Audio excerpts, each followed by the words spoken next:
السلام ورحمة الله وبركاته حياكم الله.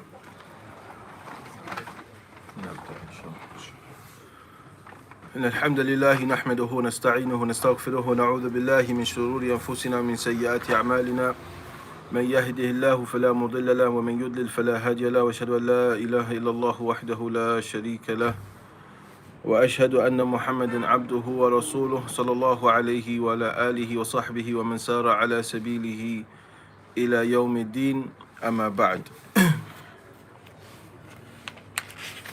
So obviously we had a break because of I was afflicted with the new variant of Corona, but inshallah ta'ala we're back now, alhamdulillah. So we'll start off with a quick recap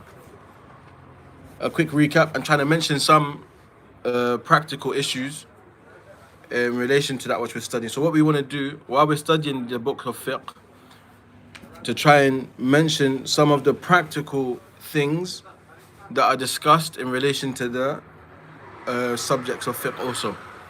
Okay. Because the reality is, the only way knowledge becomes fruitful if it bears action. So if a person acts upon their knowledge, that's when they will see the fruits of their knowledge. And the Prophet Muhammad sallallahu alaihi wasallam, he used to ask Allah subhanahu wa ta'ala for 3 things every day. Naam. And he would say, Allahumma inni as'aluka ilman nafi'an wa rizqan tayyiban wa amalan mutaqabbalan. Now, you see the last 2 things of the 3 things that he asked for, they need the first one. The first thing that the Prophet Muhammad asked for was what? Beneficial knowledge. She said, oh Allah, give me beneficial knowledge. When a person has beneficial knowledge, what are the fruits that comes from this? Rizqan tayyiban. You're able to make sure that your rizq is tayyib, your provisions is pure, is halal. Sheikh, you just dropped some tissue. Sheikh, you drop some on the floor. So, for example, I'm looking for work, and in the job description you're able to find out the kind of things that this work is involved in, right? How are you able to judge whether the things that you're doing is halal or haram? With knowledge. When you know that which is halal and that which is haram according to the Sharia, then you're able to have something to measure things by. Okay. Now, amalan mutaqabbalan, that's your actions. Now, it's actions that are what? Accepted from Allah subhanahu wa ta'ala. Allah accepts our actions. So how do I make sure my actions are more likely to be accepted by Allah? With knowledge. So the first thing that the Prophet Muhammad asked for was beneficial knowledge. Ilman nafi'an, beneficial knowledge. Now, that knowledge that I gain and I benefit from this, I will know how to make halal rizq, how to make halal sustenance. I will also know what I need to do to make sure my actions have the most chance of being accepted by Allah subhanahu wa ta'ala. Now, in saying that, the Prophet Muhammad also sought refuge from a number of things. He said, Allahumma inni a'udhu bika min ilmin la yanfa'. And so as much as he asked for things, he also sought refuge for things. He asked for 3 things that you mentioned: beneficial knowledge, good sustenance, pure halal sustenance, actions that are accepted. But he sought refuge from 4 things. The first of them, Allahumma inni a'udhu bika min ilmin la yanfa'. I seek refuge from knowledge that does not benefit. Wa min qalbin la yakhsha'. And a heart that has no fear. I seek refuge from a heart that does not have no fear and submission. Also, وَمِن نَفْسٍ لَا تَشْبَعْ, and from a soul that is never content. Okay? وَمِن دَعْوَةٍ or دُعَاءٍ لَا يُسْتَجَابُ لَهَا, and from supplication that is not answered. But the first thing that was mentioned, وَمِن عِلْمٍ لَا يَنْفَعْ, and from knowledge that is not beneficial. What is knowledge that is not beneficial? If you don't act upon it. Naam. So any knowledge that does not bear fruits of action is not beneficial. Any knowledge that does not bear actions is not beneficial. واضح? Even if it's something that is good. If a person has knowledge of hadith, but they don't act upon this, would they benefit from this? La. If they have knowledge of Tawheed, but then they worship other than Allah, is this beneficial knowledge? La. So, of the things that is important is that we make sure our intentions is pure for Allah Azza wa Jal, and the knowledge that we are seeking of fiqh, of worship, to understand how to practically worship Allah Azza wa Jal, and also understand some of the topics that are discussed in the books of fiqh, that we are doing this only for Allah and for us to find ways to get closer to Allah subhanahu wa ta'ala. So, last week we started the first chapter of the book, and that was Kitab Tahara. Who can remind me what is the meaning of Tahara? Purification. That's lugatan, linguistically, purification. Okay. Now, according to the topic of fiqh itself, so we have linguistically what is the meaning of tahara is purification. But we also mentioned there's another definition. That's the definition according to the science of fiqh. What is that definition? Assalamu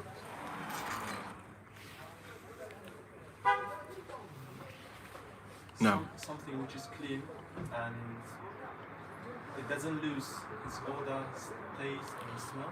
That's to do with tahir, tahur. But as for tahara itself is رفع الحدث وزوال الخبث. Is removing descriptive impurity, and I'm going to mention what I mean by these terms, as well as the something that is impure. So we have two types of impurity that we're going to talk about. One is called al-hadath and one is called al-khabath. Al-hadath, we can say, is a spiritual impurity. It's a description of a state that a person's in that prevents them from being able to pray. So for example, if I went to the toilet and I relieved myself, but then I washed myself after this, am I still in a state of impurity? I am. But not the impurity that is physical. I'm in a spiritual state of impurity. I've gone toilet, I've cleaned myself. Can I pray? No. So when we say al-hadath, this is the impurity that prevents you from salah. It's an impurity that prevents you from being able to pray.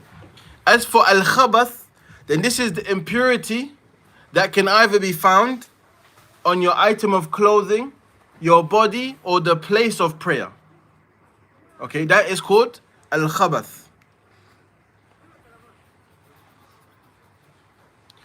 So, the reason why it's important to understand these terms, or this topic first, is because after this we start to talk about water, the types of water.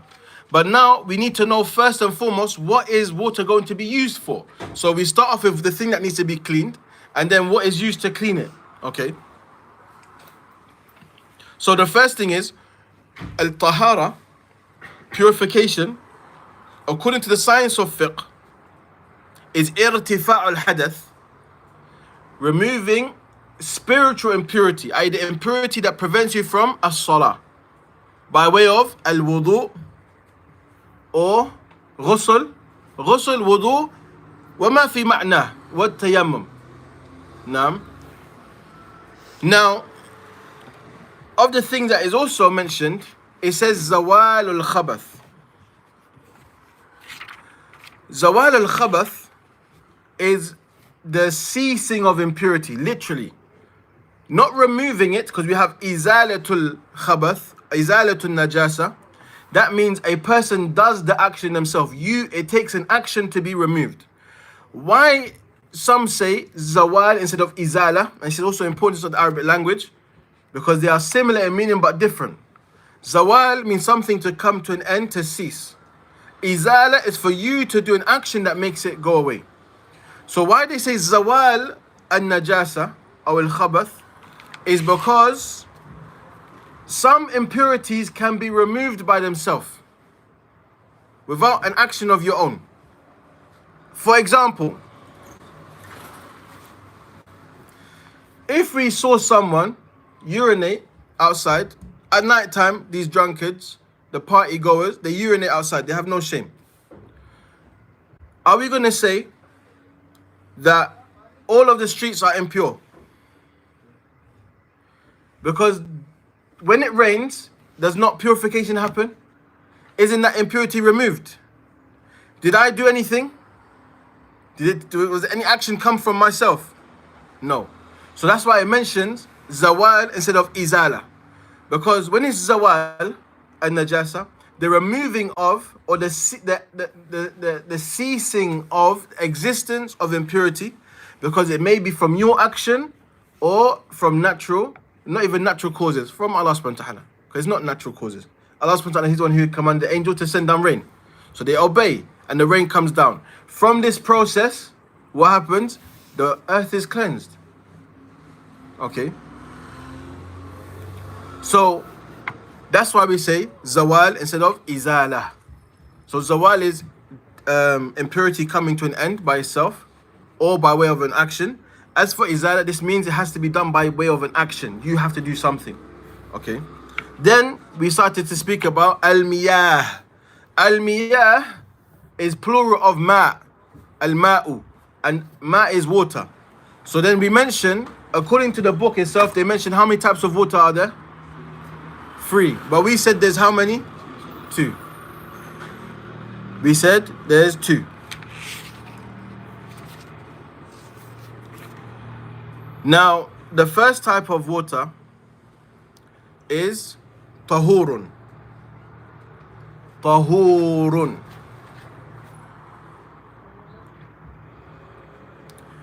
What is the definition of tahor? It's natural state. It's water upon its natural state. Haqiqatan or hukman. In a reality or by way of ruling. Okay. Now,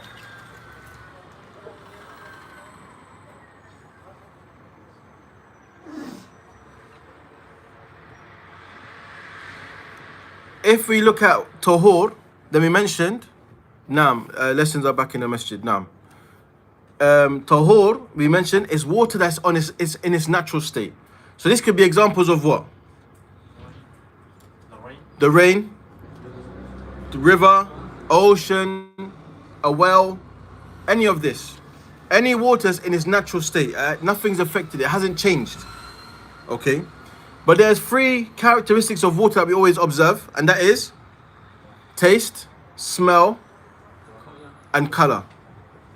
So when we look at water, the changes is measured based on color, taste, and smell. Color, taste, and smell. So when we say haqiqatan, in reality, nothing has changed. Hukman, there is a change, but nothing that affects its purity. For example,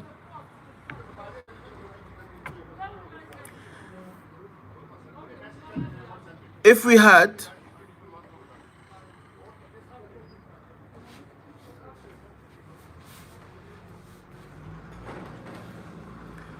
water that was boiled, is that in its natural state? No. It's not in its natural state. Why not? Did you find it? Did it naturally come boiling? No. But did that action of boiling the water change the water? No. So it's still pure, by way of ruling. Okay, but if I have water if I had a barrel outside and it rained and the water landed in the barrel and it filled up, that water is in its natural state. Nothing's changed, right? Okay. Now, when we say hukman, i.e. it maintains the ruling of being pure, natural, in its natural state. This is basically when something falls into the water, for example, and is pure, but it doesn't affect the water. It doesn't affect the water. It doesn't dissolve. For example, if I had a barrel of water and there was a tree above that barrel of water, some of the branches fell in the water. Okay, those branches, would they dissolve in the water? No. They may change the water. Even the color might change slightly because of the branches. But has the water changed? No. Okay, so this is when we look at water. We're not going to go into great detail because we just want to understand it as a beginner to get an understanding of the things that is discussed. Okay, but when we talk about water being tahur in its natural state, either in reality or by way of ruling. Okay, so these are the two things that I mentioned. Also, a very important point I want to mention to us here, when we're studying fiqh at this level, it's not for us to start telling people you're doing something wrong. Okay, because we are only studying it as what? Beginners. Even me, I am not justified to sometimes tell someone something is wrong. But what we can do, we have some form of knowledge that we can now use it as a guide. When I see something that is different to what I know, I have reference, right? If I have knowledge, I have what? Reference. So then I can look at this matter and do further research.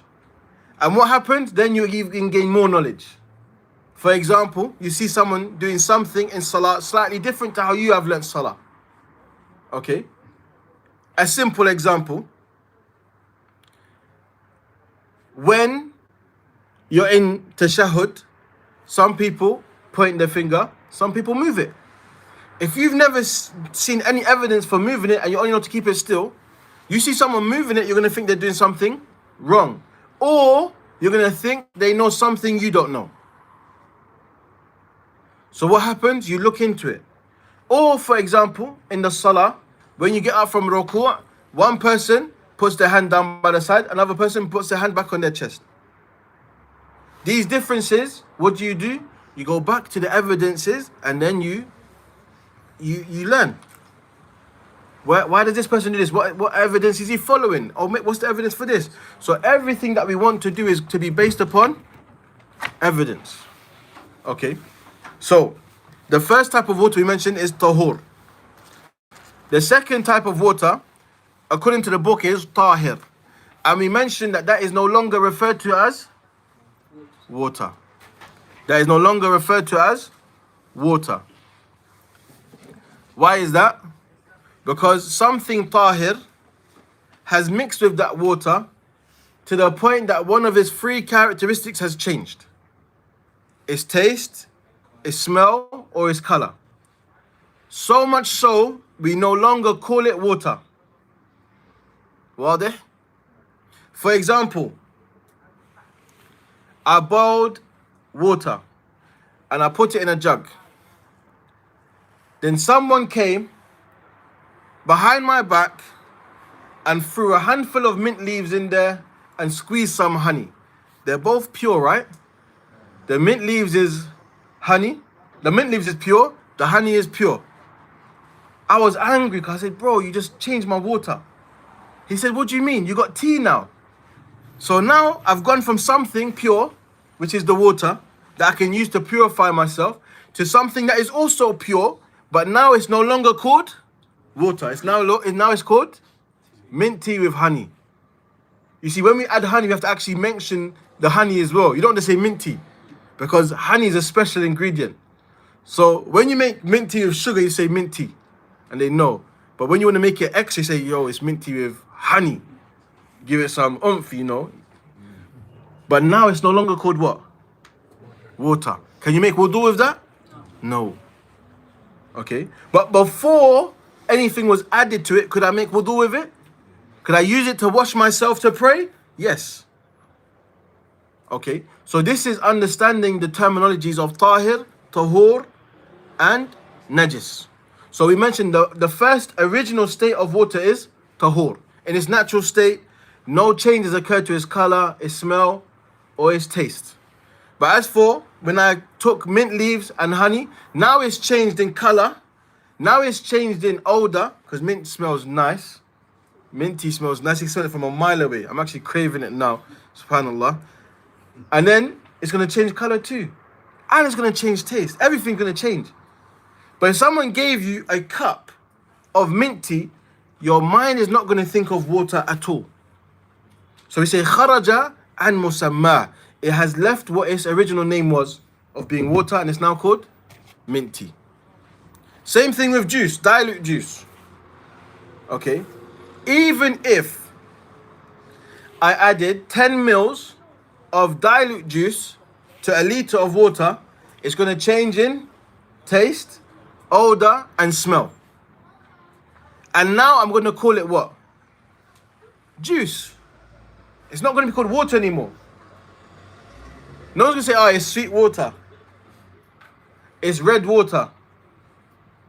I'll tell you something, this kind of reminds me. Back in the days, I used to play basketball at a high level, yeah? And I was playing for, we was like the rejects of England. We didn't make the England team, so we made our own team. And it was like London under 19s, like a national team of London.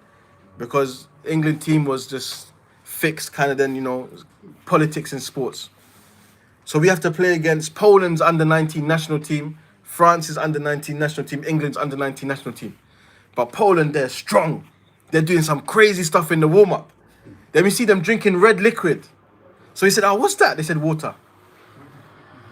Now we know from Fiqh, they weren't drinking water. Why? Because one of the characteristics has changed. Hayakallah, Jazakallah khairan, ya Muhammad. Assalamu alaikum wa barakatuh. So now I know, going back, reflecting on that time, they were drinking some BCAs or something, you know, like some amino acids, because that wasn't water, that enhanced performance. You see? But what was the measuring stick? Now that we know now, I can measure it, right? I say, I study fiqh, I now know if I was in a desert and I found some, like a barrel or something of water, I can measure it, right? I can smell it, I can taste it, I can see is there anything that might have affected it and the likes. Or someone brought me water, okay, the water's different color, but it smells like something's dissolved in it. You see? Even if you add a lot of soap, you don't really look at that as water. It's about to become soapy water. It's no longer its natural state. Something dissolved in it. So when something changes it by way of dissolving, this is when the water changes its rule. And it might no longer be called water. It has a new name. That is not water. So we don't use it for tahara. In terms of al-wudu, yani raf' al-hadath. Because you have some who say, when it comes to zawal al-najasa, yani removing an impurity either from, we said najasa, where do we find najasa? Body, place, clothing. Remember this, okay? For najasa, either on your body, your clothing, or your place that you're going to pray. Now, as for hadath, it's not something visual. Hadath is that spiritual impurity, i.e., you're not able to pray because you haven't got wudu. Okay? But when we say najasa, either on your clothing, the place of prayer, or your body. So when you go toilet, the remains of you relieving yourself is what? Is it hadath or najasa? It's najasa. But you are also in a state of hadath. Is this clear? So then what happens now? I have to remove the impurity first. Now the issue of removing impurity that we want to mention in relation to the water, you have some who say you can only remove impurity by way of water. by way of water. Okay. However, what Shaykh Uthaymeen rahimahullah mentions that what seems to be the stronger opinion is that you can remove impurity with anything pure. You can remove impurity with anything pure. Okay.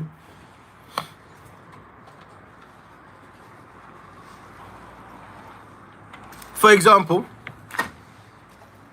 you stepped in dog mess. There was no water. When you went to the shop as well, there was no water. They only had Coca-Cola. Can you use the Coca-Cola to remove the impurity from your shoe? No. 100%. But can you make wudu with Coca-Cola? La. Okay. See the difference? Raf al-hadath is only with water or whatever has been legislated within the Sharia. If a person doesn't find water, what do they use? Sand, dirt, stone, turab.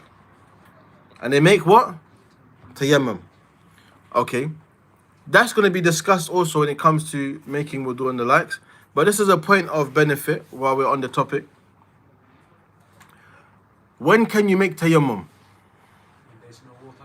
When there's no water, or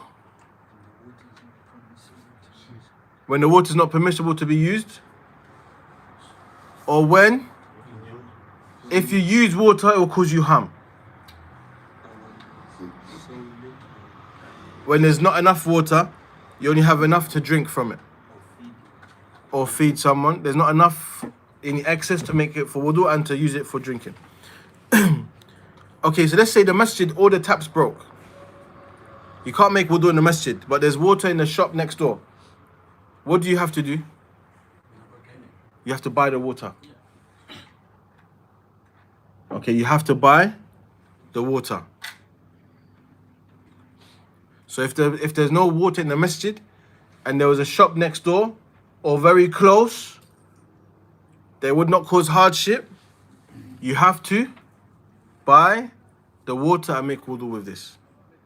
Wadih?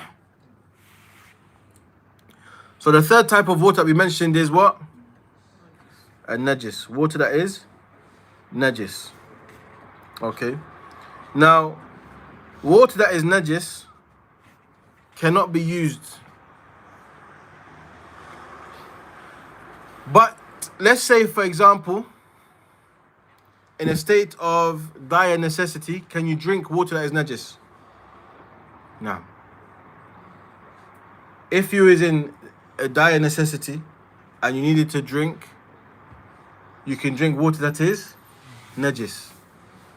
Just like, for example, there was nothing to drink except for khamr, alcohol.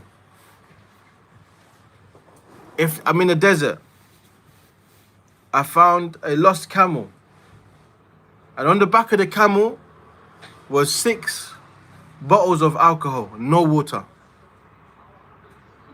I'm in the middle of the desert, it's piping hot. I can't even swallow, that's how thirsty I am. I feel like if I swallow, it's going to get stuck. What do I do? Naam.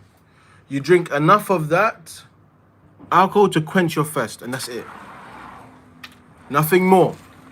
You only drink enough to fulfill the need, and you don't go beyond that. Play. Are you allowed to carry on some? Are you allowed to pick some? If you're moving, are you allowed to pick some until you find some water? Maybe. But you take it with the intention that only if you get back in that situation.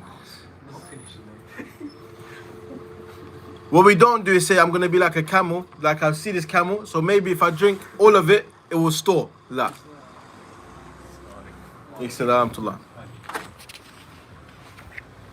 Tayyib. Now, what's the evidence about water being pure? Is where Allah subhanahu wa ta'ala mentions, وَأَنزَلْنَا مِنَ السَّمَاءِ مَاءً طَهُورًا. We have sent down from the sky water that is pure. Now, when you say tahuran, it's pure in itself, and it can be used to purify with, i.e. to raf al-hadath, to remove spiritual impurity, and also zawal al-najasa, and also to remove physical impurities. We say spiritual and physical just to make it easier to understand. Because if I know that a spiritual impurity, you know I'm talking about the mani' min as-salah. In Arabic it's clear. They say wasfan yamna'u or wasfan mani' min as-salah. It's a description or a condition that a person's in that prevents them from salah. Okay? And that is hadath. Najasa is either fi thawb or fil buq'a or fil jism or fil badan. It's something that is on the body, in the place of prayer, or on the garment. Also, we have the hadith of the Prophet Muhammad says, Al-ma'u tahurun la yunajjisuhu shay. That water is pure and nothing impurifies it. I.e., when you use water to remove an impurity, that water does not become impure because of that. It still is pure. Okay. And also, this is the argument for those who say that there is no water as tahir, because tahir was not used to describe water. But with the Quran and the Sunnah, you'll find tahur. You find tahur.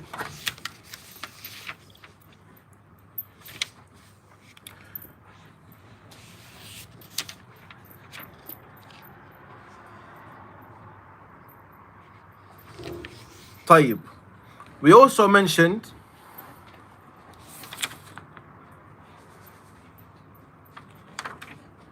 as for najis, as we mentioned, it's something that has been changed color, taste or smell by something that is impure. That is not permissible to be used except for what condition that we just mentioned? Necessity. Who knows the wording for necessity in Arabic? Darura. Naam. And there's a qaida that mentions لا محظورة عند وجود الضرورة. There's no prohibition with the presence of necessity. Naam.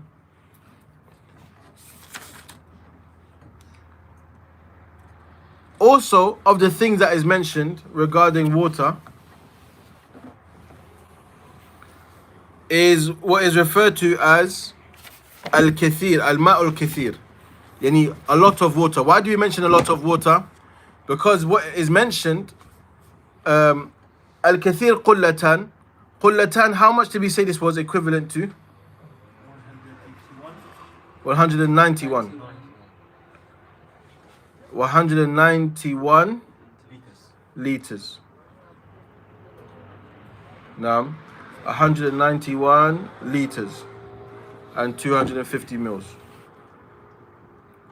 Okay, so 191 liters roughly. Now, with this amount, this is considered to be a lot of water. This a lot of water is not, if something small, something najis fell in it, it wouldn't be considered to be impure. But anything less than this would be considered impure. Okay, even if the taste, the smell, the color didn't change. Wadih? Anything less than this would be considered impure. Okay, but if it's this amount of water and more, then the only time we would say that it becomes impure if it overcomes it and it changes its color, its taste, or its smell. Okay, and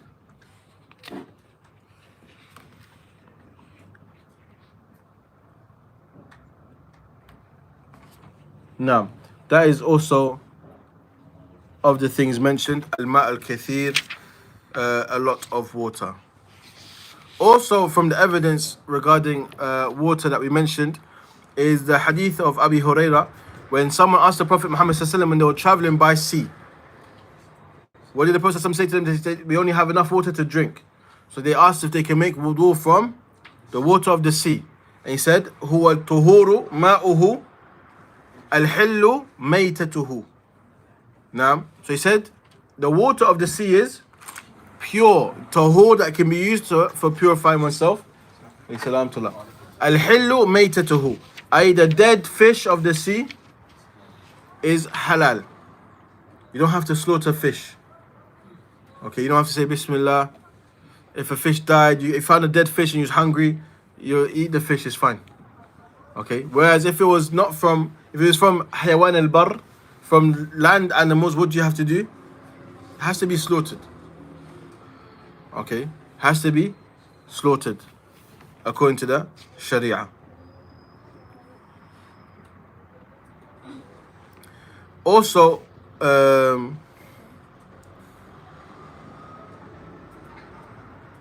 we have a hadith where the Prophet ﷺ says, "Inna al-ma'a tahurun la yunajjisuhu shay." Where he mentions water is pure and nothing impurifies the water. In some narrations, some say that it's da'if. You know how you say that only comes from the sea? What's about like crocodiles? They go like out of the water and back into the water. So That we'll come back to, inshallah. Okay, I have a booklet. I'll bring it next time. It shows you all the animals that are halal and that which is haram. Okay, but you have to look into whether it is considered to be from that lives in the sea or not. If it lives in the sea and it spends most of its time in the sea, that's what it's considered to be. It lives in the sea, then it will be from the animals that are from the sea. Now, but if it's not from, for example, if it doesn't live in the sea, but it spends time there, but it's not considered to be an animal of the sea, then the rule is different. And Allah knows best. So, of the ahadith that mention regarding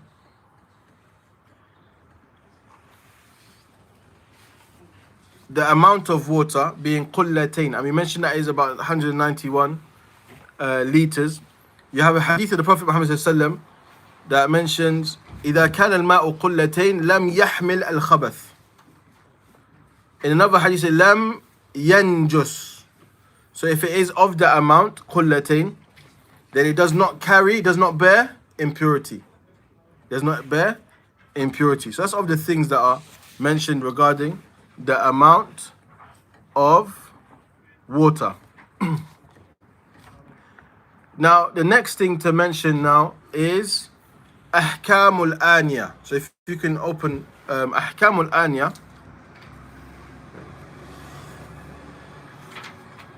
This is to do with vessels. The rules to do with the vessel, the utensils, and the likes. Okay. If you can read now. The manner of the restroom. Which one? We finished the purification. Yeah, so it's so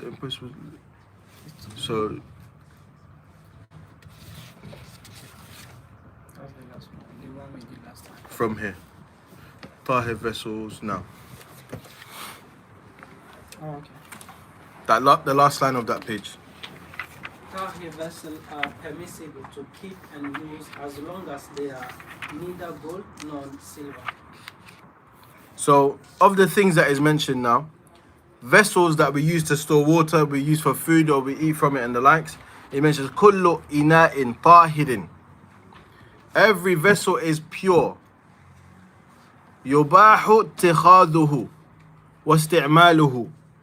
It's permissible to take them and use them. غير ذهب وفضة. Except for gold and silver. So we cannot use vessels that are from gold, nor the vessels that are made from silver. We cannot use any of those utensils. That's for lahum fi dunya wa lana fil akhirah. That's for the kuffar in this life, but for the believers in the hereafter.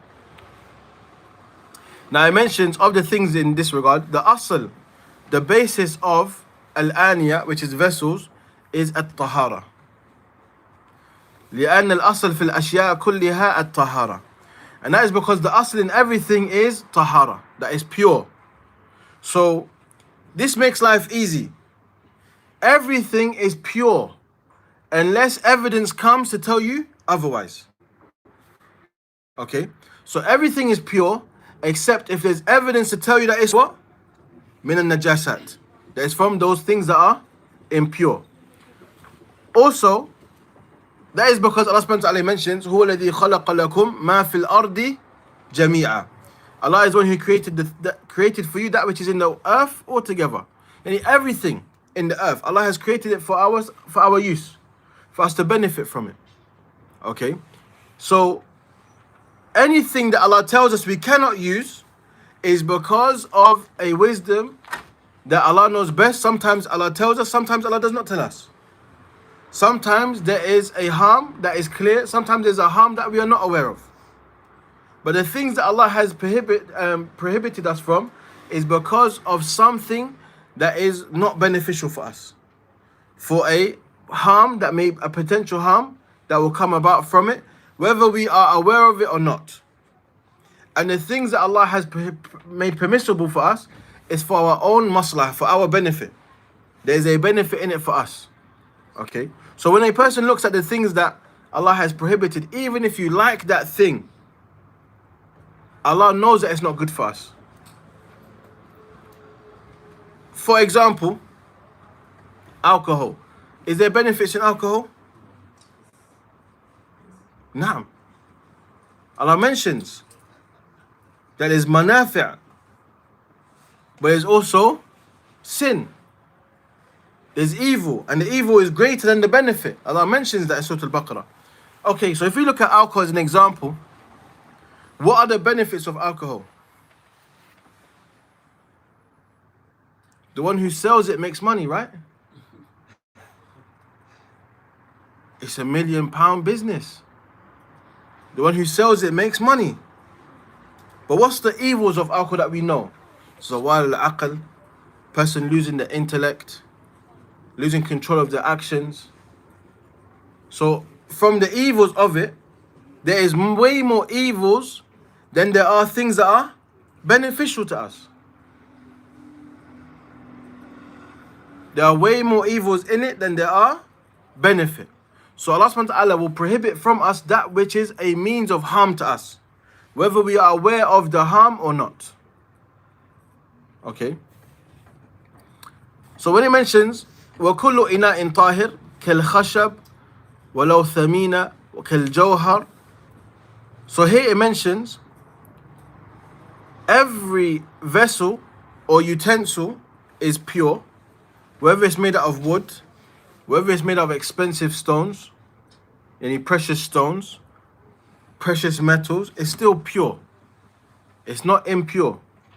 However, and it's permissible to take them and use them without any karaha. There's no dislike in any of it, except where there's evidence to say otherwise. So, and this is what we have to understand, because the asl is what? The asl is that things are permissible. The asl is that things are permissible. As for acts of worship, what is the asl? Al-hadar. Yani, there is caution, there is prohibition until you have evidence. So you cannot make up acts of worship. You can only do acts of worship based on evidence. But things that are just from worldly matters, the asl, the default ruling is that it's permissible, unless there's evidence to say otherwise. Wadih? Doesn't this make life easy for us? Because imagine anything that's not any a religious specific or specific to religion, it's just a general thing of worldly life, everyone uses it. Imagine you have to search for the rules of everything before you use it. You're about to open the door of the car. Is this permissible to do? Is this key allowed? La. The asl fil ashya al-hil. The asl in things is that it's permissible. Illa idha ja'a dalil bi tahrimihi. Except if there's evidence to show that it's not permissible. Can you put a vessel around your neck is not made in gold or silver? A vessel. Like a necklace. But Necklace, then these things are to be avoided, because that goes into other matters. That goes into other matters. Min tashabbuh bin nisa and other than this. Like copying women and the likes. yeah. No. Okay. Because I was having a friend of mine put the necklace, and I was saying he says not in gold or silver. So, No, it's min tashabbuh bin nisa. This is from imitating women. Those things were known specifically to be for women and not for men. You see. However, you will have a discussion of contemporary times, but I'm not the one to give the ruling and to say that this is permissible or not, where they may say if something is considered to be custom that everyone does, it's not specific to women, then there may be room for discussion. As for me legitimizing that discussion, that's not my place, you see. But it's better to be avoided. It's better to be avoided for the hadith, da'ma yaribuk ila ma la yaribuk. Leave off what causes you doubt for that which does not cause you doubt. Of the things that's known that a man can wear is what? A silver ring like this. Salam. They mentioned, for example, from the topic of vessels and the likes, not using gold and silver, they also mentioned, for example, you're not allowed to have a pen that is made out of silver. You cannot have a pen that's made out of gold or silver. Because it mentions isti'maluhu, using it. So you're not allowed to use a pen that is out of gold or silver. That's of the things that is discussed. Now, what a person does as a Muslim, whilst they're learning, you play safe. You play safe. It's like if you saw a funfair as a child, but it's surrounded by fire, you're not going to really get close as much as you like that thing, out of fear that you're going to get burnt. You see? Now, Allah subhanahu wa ta'ala is more deserving of this caution, that I'm not going to tread on a thin line with the Sharia out of fear that I'll earn his anger. Because there's doubt. I'd rather play safe, because it came in the hadith that it mentions, I think it's Hassan al-Basri, rahimahullah, mentions, Adrakna aqwaman. We came to know of people, taraku sab'ina baban min halal, khawfat al-wuqu' fil haram. He mentions, we came to know people who left 70 avenues. And when it mentions 70 avenues here, it means many avenues. It may not mean literally 70. Many avenues or means of halal. Things that were halal. Why? خوفة الوقوع في الحرام. Out of fear of falling into something haram. We are the opposite. We do until we know. Say, as long as I don't know, it's cool, I'm going to do it. But the Sahaba, they didn't do. Even if it was halal, they didn't do. Why? Because they feared that maybe this is haram. There's a possibility. So from this, I'll play it safe. I also mentioned Abu Bakr, for example, akala shubha. He ate something that was doubtful. Doubtful in what? That it was permissible or not. So what did he do? He forced himself to vomit. This is just eating something that we doubt. How much people are still trying to argue about McDonald's and KFC and trying to justify this? But the Sahaba, Abu Bakr as-Siddiq, and the best of mankind after the prophets and messengers is Abu Bakr as-Siddiq.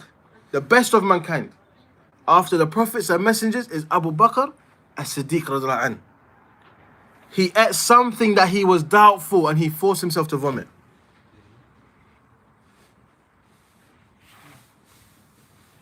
You see the difference between the Sahaba and us today?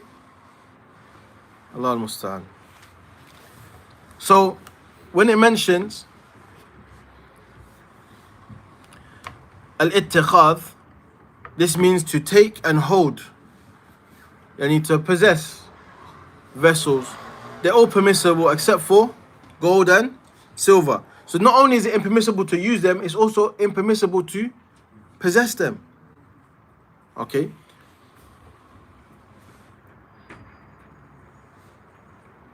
So as for the evidence, it mentions that the Prophet Muhammad said, لا تشربوا في آنية الذهب والفضة ولا تأكلوا في صحافهما فإنها لهم في الدنيا ولكم في الآخرة.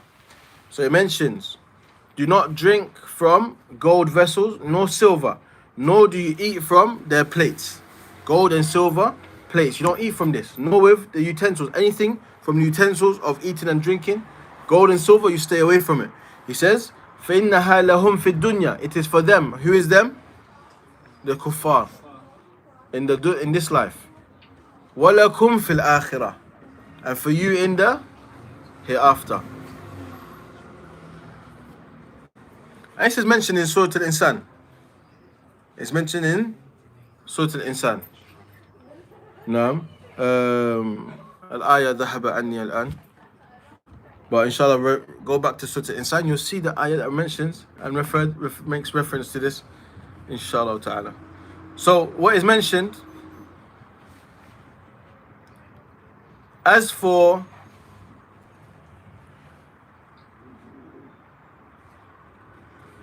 things that are made out of human skins and their bone, this is also not permissible because it's something that is sacred.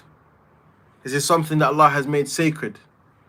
So when it comes to the prohibitions of some things, sometimes the reason is not always the same. Do we know exactly why we have been prohibited from gold and silver? Maybe not. The thing that we can say here is, this is what the Prophet Muhammad told us. And he said it's not for us in this life, it's for us in the hereafter. Then we say, سَمِعْنَا وَأَطَعْنَا. That's it. But some things we know is impermissible because there's a specific reason.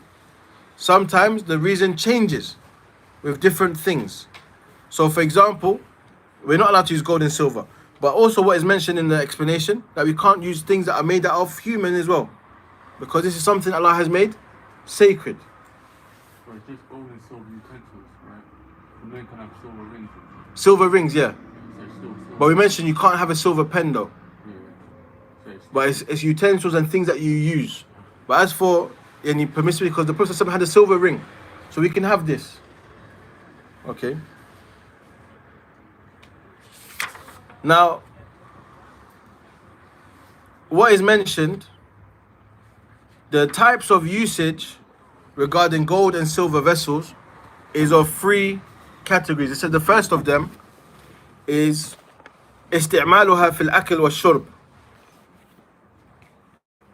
فيحرم. It mentions using them for eating and drinking.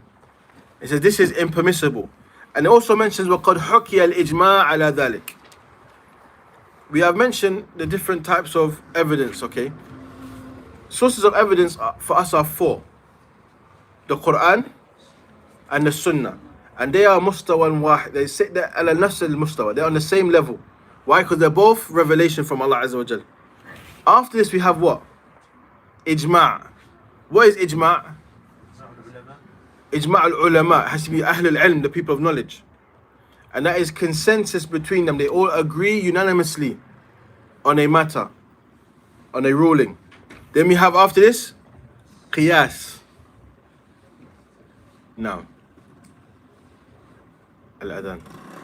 Al-qiyas is when you use analogy on something that is not mentioned before. Okay? But we'll just pause for the adhan, inshallah.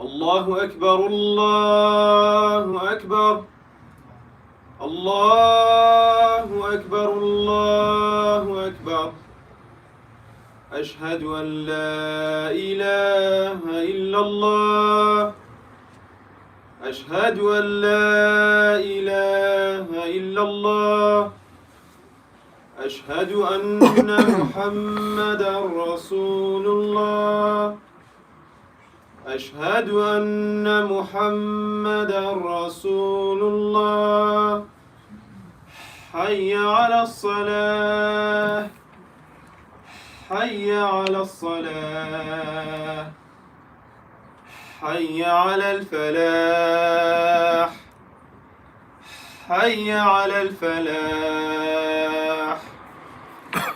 الله أكبر الله أكبر لا إله إلا الله.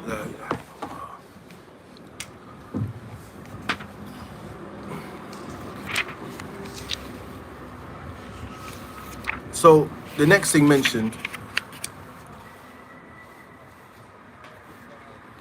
We mentioned the first type is using those gold and silver utensils for eating and drinking. They mentioned that some have said that there's ijma' ala hada. There's ijma', there's consensus on the impermissibility of this. The second type of usage is استعمالها في غير الأكل والشرب. And using it for other than eating and drinking. Using it for other than eating and drinking. For example, using it for Tahara, using it to preserve things. Some you might use it for ink, for example, as an ink pot. You might use it to just to store things and the likes. Now they mentions فيحرم باتفاق الأئمة الأربعة. إلحاقا لها بالأكل والشرب. They mentions the four أئمة الأربعة. Who are the four أئمة? The four imams? Abu Hanifa, Imam Malik, Imam Shafi'i, Imam Ahmed, rahimahumullah. Among them, there is agreement that it's not permissible to use it for things outside other than food and drink, and they mention that it's in relation to that, in relation to the prohibition of eating and drinking. The third category mentions اتخاذها دون المباشرة بالاستعمال فيحرم عند جمهور العلماء. Now I mentioned possessing them without using them directly, without direct usage of them. Then it mentions with the majority of the ulama, this is something that is impermissible. But they also mention in the explanation that from the ulama, Imam al-Shawkani, Imam al-San'ani, Imam al-Shawkani was San'ani, they're from where? Yemen. They're both from Yemen. Ibn Uthaymin,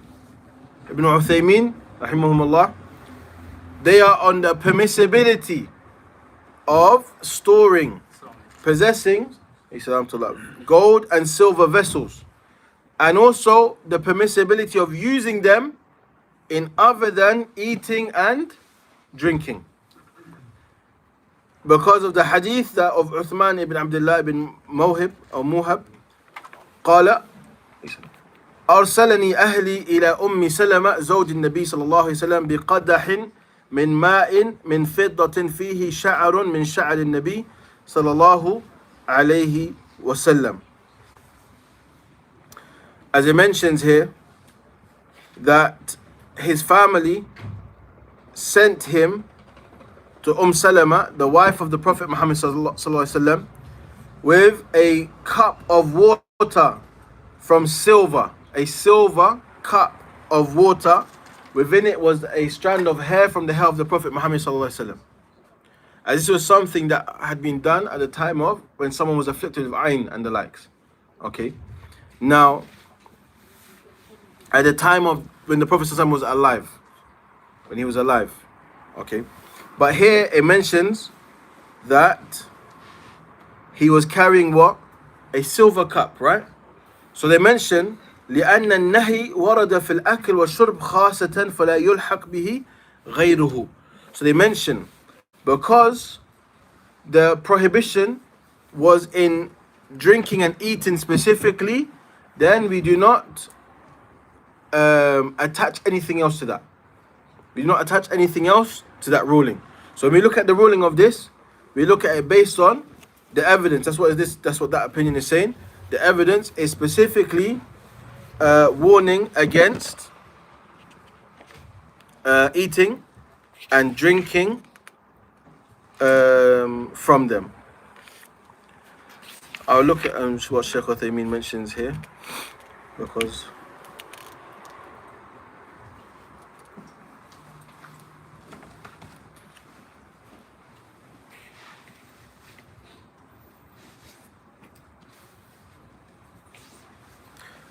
also, basically, when we spoke about not being able to use human skin and their bones, and this is obviously when they're dead, not when they're alive, is because of the hadith of the Prophet Muhammad sallallahu alaihi wasallam. He says, "Kasru idham al-mayyiti ka-kasrihi hayyan." He mentions breaking the bone of a deceased is like breaking their bone when they're alive. It's not allowed. هذا مؤمن أو كافر. It just says mayyit. It doesn't mention whether they're mu'minan or kafiran. Naam. So هذا عام إن شاء الله. إلا إذا جاء الخاص.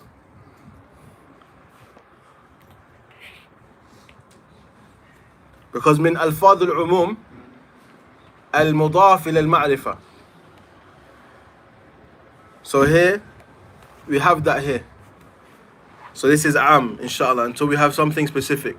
And because no qayd is mentioned of mu'min or kafir, then يعني نحمله على الإطلاق.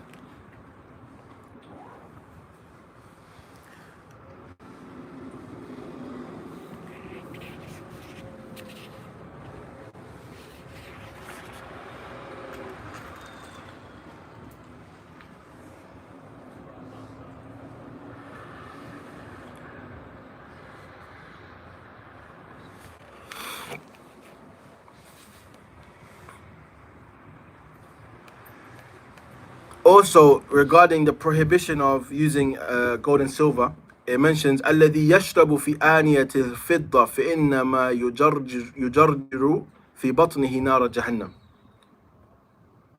As for the one who drinks from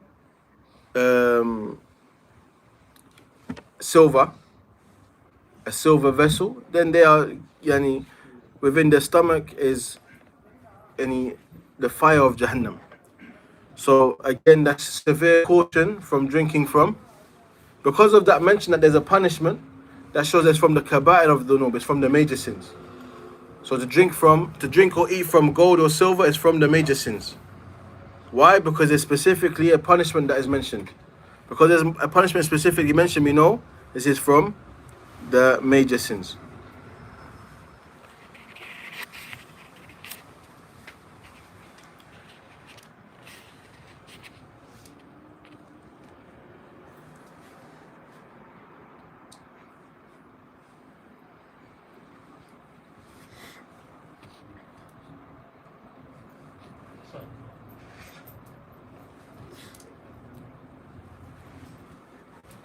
So Shaykh al-Taymiyyah mentions, you have those who say that it's haram to use gold and silver in food and drink, and other than that. But what Shaykh al-Taymiyyah mentions in his explanation of a specific book in Fiqh, he mentions, as for possessing and using it in other than food and drink, then this is not haram. Because the ahadith, the evidence that is mentioning the prohibition, specifically mentions eating and drinking from them. So to use it for other than this, then there's some who say that it is permissible.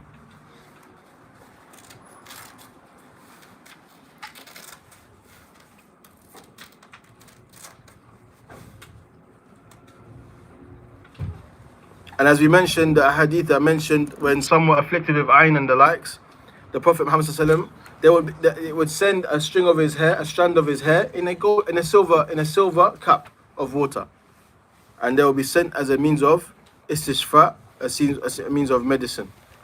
So, of the things that is mentioned is regarding using vessels out of gold and silver, then it's definitely haram in terms of eating and drinking from them. As for using them for other means of benefit, then there's difference of opinion among the scholars. Now, what about the spoon and the knife or fork? that's for eating and drinking. If it's eating and drinking, what is it? Haram. Haram. You cannot use it. But remember, there's a difference between silver in color and actual silver. We mean the real silver. It has to be real silver. Okay. But also, a person shouldn't get the ones that are trying to imitate something that is also impermissible. This is like Adam al-Muru'ah. Person shouldn't do this. Okay. But of the things, if it's not silver and it's not gold, then you can use it for eating and drinking. But the prohibition is using gold and silver in any utensils. for eating and drinking. Now, some also mention, as I mentioned earlier, I've heard some ulama mention using a silver pen. And from what we can clearly see in the discussion that's happened, they are putting that in the same category of eating and drinking. But if we look at what Sheikh Uthaymeen says, and he also mentioned that Imam Shafi'i mentions this opinion as well, that if it's not for eating and drinking, then it does not share the same ruling. Because in the evidence mentioned, there is an illah that is specifically mentioned. And that is what? Eating and drinking. So if that is not being done, and it's not being used for that, for Allahu A'lam, then it doesn't share the same ruling. Okay? But inshallah we'll continue from Bab al-Aniyah and mention some things in regards to this next lesson, inshallah ta'ala. But as I mentioned, as beginners, we're not going into too much detail. We're just going to mention some of the things that are mentioned and some of the evidences to support it. Why? Because we're beginners. Just so we understand the topics that are discussed, to be aware of it. And also, for us to know, there's a lot that needs to be done. There is a lot to be done. A lot of the cutlery we use is silver. Is it actually silver or is it metal that is the same color as silver? That's what you have to look at. I highly doubt it's silver. Because the silver cutlery is expensive, and mashallah, I don't spend more than £15 on my cutlery. If you understand me right, if you have a utensil that is made of diamond, you can eat from it. A diamond? Yes, we can eat from it. No. Okay. But mashallah, if you have a diamond, we need to talk. Silver is gold, we leave it. We leave it. Anything else we can have it. And for now, inshallah, until we see other evidence, we will continue the discussion. Inshallah. But remember, al-asl fil ashya, what? Al-hil. The asl in things is that it's permissible until evidence comes to give us prohibition. Okay. ونكتفي بهذا القدر ونصلي وسلم على نبينا وحبيبنا محمد وعلى آله وصحبه أجمعين. السلام عليكم ورحمة الله وبركاته.